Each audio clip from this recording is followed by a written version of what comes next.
Assalamualaikum warahmatullahi wabarakatuh.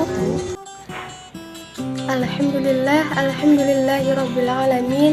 Wassalatu wassalamu ala asyrafil anbiya'i wal mursalin sayyidina wa maulana Muhammadin wa ala alihi wa sahbihi ajma'in. Amma ba'du. Rabbi shrah li sadri wa yassir li amri wahlul 'uqdatam min lisani yafqahu qawli.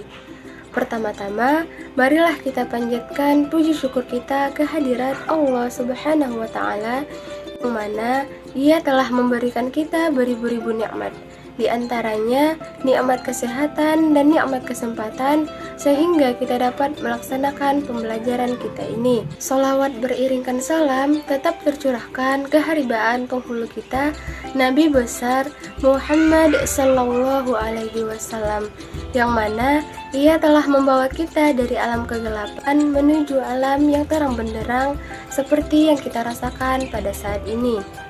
Tidak lupa kami ucapkan terima kasih kepada Bapak Muhammad Susandri Batubara MSI selaku dosen pembimbing mata kuliah Pancasila karena telah memberikan waktu kepada kelompok 6 dalam pembuatan video pada pembelajaran ini. Baiklah, perkenalkan saya Yuni. Saya Elina Sari. Saya Ayuna Adhari. Saya Zulika Rizky Amanda. Kami dari kelompok 6. Pada video kali ini, kami akan menjelaskan hasil diskusi kami yang berjudul Pancasila sebagai sistem etika. Untuk mempersingkat waktu, kami akan menjelaskan hasil video kami. Pancasila sebagai sistem etika. A. Pengertian etika. Secara etimologi, etika berasal dari bahasa Yunani kuno, yaitu ethos, yang berarti watak, sikap, cara berpikir, kebiasaan, atau adat.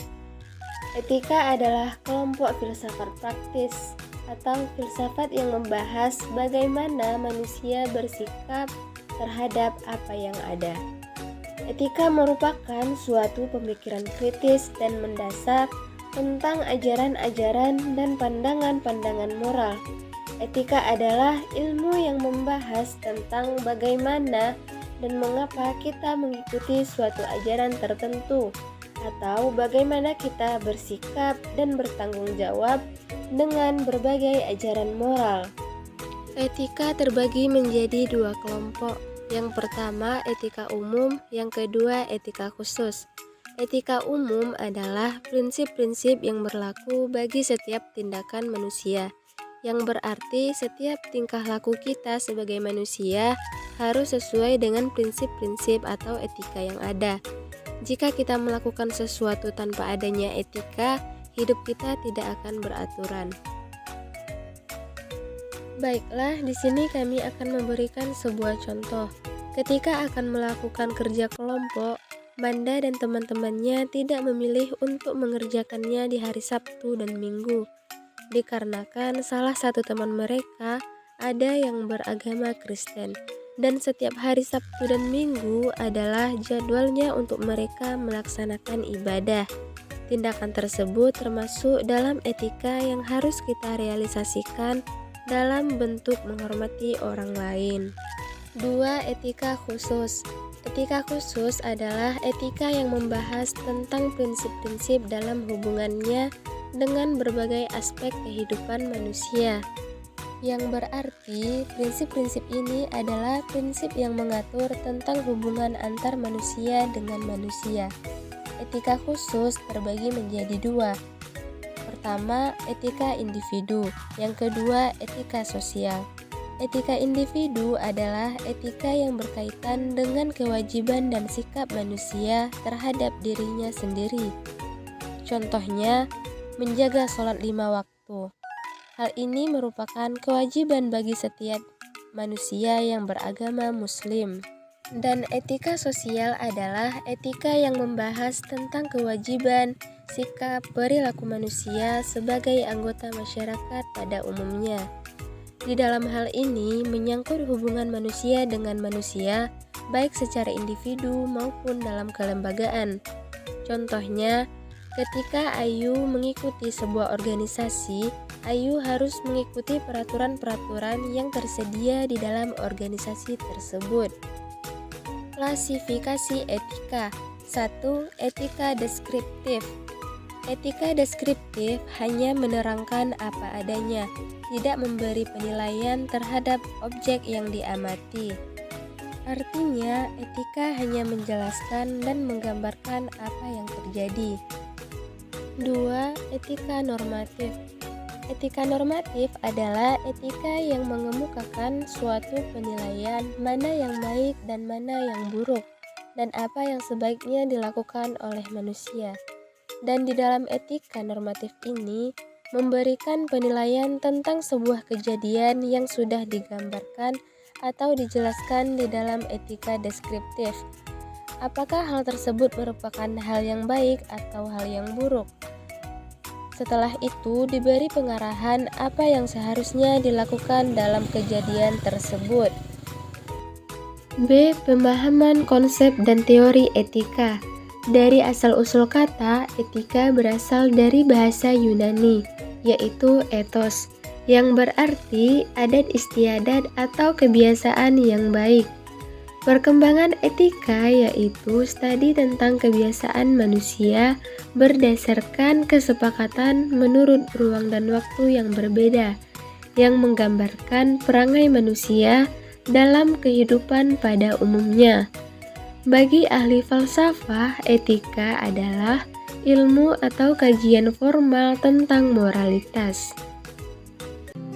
Etika terbagi dari dua teori. 1. Teori konsekuensialis, yaitu kelompok teori yang menilai baik buruknya perilaku manusia atau benar tidaknya sebagai manusia berdasarkan konsekuensi atau akibatnya, yakni dilihat dari apakah suatu perbuatan atau tindakan itu secara keseluruhan membawa akibat yang lebih banyak baiknya daripada akibat buruknya, dan juga sebaliknya. Yang termasuk ke dalam kelompok konsekuensialis dan teleologis adalah teori egoisme, eudaimonisme, dan utilitarisme. Dan yang kedua adalah teori non-konsekuensialis. Teori ini menilai baik buruknya perbuatan atau benar salahnya tindakan tanpa melihat konsekuensi atau akibatnya, melainkan dengan hukum atau standar moral. Teori ini juga disebut dengan etika deontologis karena menekankan konsep kewajiban moral yang wajib ditaati oleh manusia. C. Aliran-aliran besar etika. Aliran-aliran ini terbagi menjadi 3 aliran, yaitu etika deontologi, etika teleologi, dan etika keutamaan. Setiap aliran ini memiliki sudut pandang sendiri-sendiri dalam menilai apakah suatu perbuatan dikatakan baik atau buruk. Nama tadi adalah etika deontologi. Menurut etika ini, bahwa baik buruk apakah tindakan itu sesuai atau tidak dengan kewajiban. Etika deontologi tidak mempersoalkan akibat dari etika deontologi. Menurut etika ini, bahwa baik buruk apakah tindakan itu sesuai atau tidak dengan kewajiban. Etika deontologi tidak mempersoalkan akibat dari tindakan tersebut, baik atau buruknya. Tokoh yang mengemukakan teori ini adalah Immanuel Kant pada tahun 1734 sampai tahun 1804. Ukuran kebaikan dalam etika ini adalah kewajiban, kemauan baik, kerja keras, dan otonomi bebas. Yang kedua, etika teleologi. Pandangan etika ini berkebalikan dengan etika deontologi, yaitu bahwa baik buruk suatu tindakan dilihat berdasarkan tujuan atau akibat dari perbuatan itu. Contoh sederhananya saja kita ambil, yaitu mengenakan helm bagi pengendara motor tidak dapat dipenuhi karena lebih fokus pada satu tujuan, yaitu mencari keselamatan. etika teologi ini digolongkan menjadi dua, yaitu A. Egoisme etis, menilai bahwa tindakan yang baik adalah tindakan yang berakibat baik untuk pelakunya. B. Utilitarianisme, tindakan yang dikatakan baik apabila mendatangkan kemanfaatan yang besar dan memberikan kemanfaatan bagi sebanyak mungkin orang. Namun, setiap tindakan ini selalu dilihat apakah akibat akan memberikan manfaat bagi banyak orang atau tidak. 3. Etika keutamaan, tidak mempersoalkan akibat suatu tindakan, tetapi pada pengembangan karakter moral pada diri setiap orang. Orang tidak hanya melakukan tindakan yang baik, melainkan menjadi orang yang baik. Selanjutnya, D. Etika Pancasila.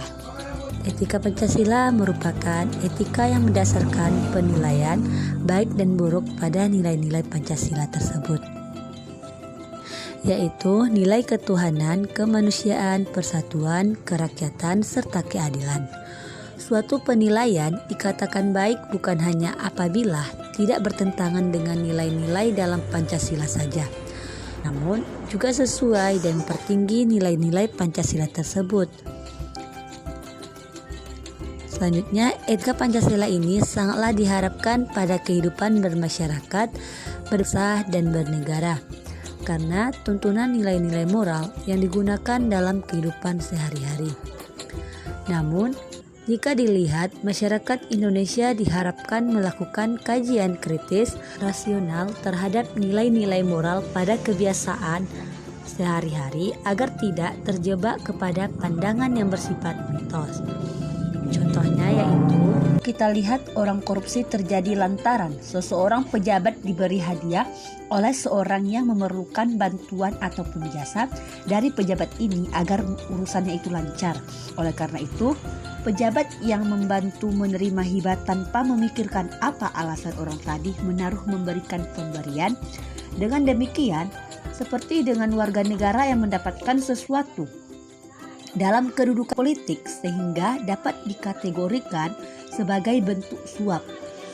Selanjutnya, memiliki nilai-nilai yang terkandung dalam Pancasila, maka Pancasila dapat menjadi suatu sistem etika yang sangat kuat, dan nilai-nilai yang ada ini tidak hanya bersifat mendasar, namun juga realistis atau kenyataan dan aplikatif atau penerapan. Kemudian, nilai-nilai Pancasila merupakan nilai-nilai ideal yang sudah ada dalam cita-cita bangsa Indonesia yang harus diwujudkan dalam realitas hidup.